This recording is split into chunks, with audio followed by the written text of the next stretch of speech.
Hello everybody, this is SeetherCord and welcome to a new installment of my SeetherTalks series here on YouTube.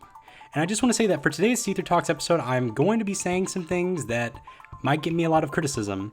And I will warn you as well that this SeetherTalks video is going to be a lot different than my other SeetherTalks videos because it's going to be more on the negative side of things than me usually looking at the positive side of the furry fandom like I usually do. Which I think it's a good idea for me to not always be overly positive about certain things and sometimes do bring myself back to it sometimes looking things in terms of like more of a negative sense because I don't want to have over optimism. Because I do believe in having optimism in life for the most part, but still don't overly have optimism because that can blind you. For this video today, I really want to talk about the fact that my overall opinion of the furry fandom has changed. And my opinion of the furry fandom has changed from being a overly positive and optimistic outlook on the fandom as a whole to now a more neutral kind of outlook that I do view with pretty much every other fandom on the internet. Now, the reason as to why I usually saw the furry fandom as such an open and accepting community is because when I first joined the furry fandom, that was back in a time where I was in a really negative spot in my life and I really needed to put myself into an optimistic outlook on a lot of things in order to get me out of that dark place in my life, which did help in success, but I do feel like it kind of blinded me in a way to some of the realities of certain things as not being all sunshine and rainbows. A major reason as to why I overall do have more of a negative outview on the furry fandom as a whole is due to drama. Now, I'm not going to deny drama is part of every walk of life. Getting into drama is normal every once in a while. If you get involved with drama, at least at some point of your life, that's fine. We're all unique individuals that have different opinions on things. We're not always going to agree on everything, and everything's not going to always be happiness. We're going to have discord sometimes. But I'm not going to deny that there are a lot of people within the furry fandom who do try their best to start as much drama as they possibly can.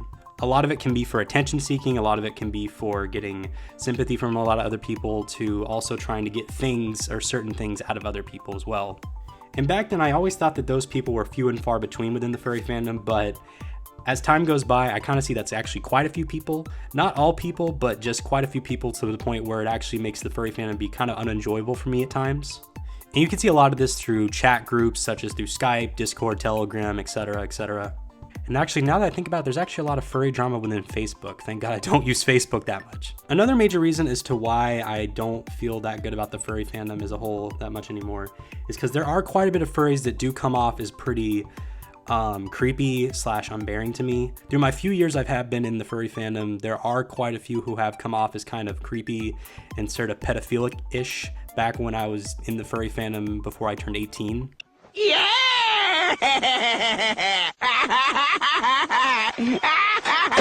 And that's all I really have to say that involves me not liking the furry fandom as much as I used to. Now, I'm not saying that I hate furries or I hate the furry fandom as a whole now. I still do genuinely respect a lot of people within the furry fandom. I think there are a lot of amazing, great people in the furry fandom as well.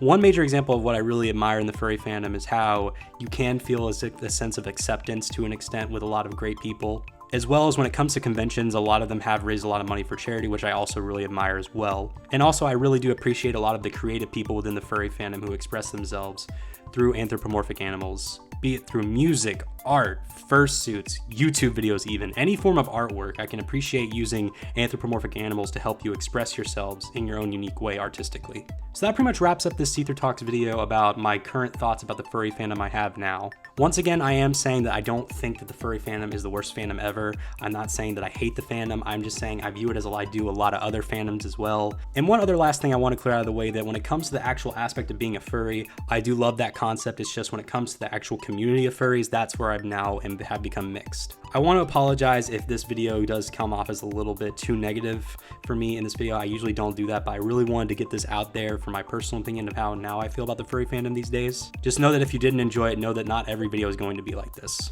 And that's all I have left to say. So if you enjoyed this video, please consider hitting that like button to further help out my channel, as well as subscribing to my YouTube channel as well if you have not already, to further help me out as well. I have been SeetherCord, and I will see you guys in the next video. So goodbye, everyone. And one last thing I want to clear out of the way, if to all the furries out there that feel as if they were offended by this video, to make you feel somewhat at ease, know that you guys will never be as bad as the Rick and Morty fandom. Oh yeah, you gotta get Swifty.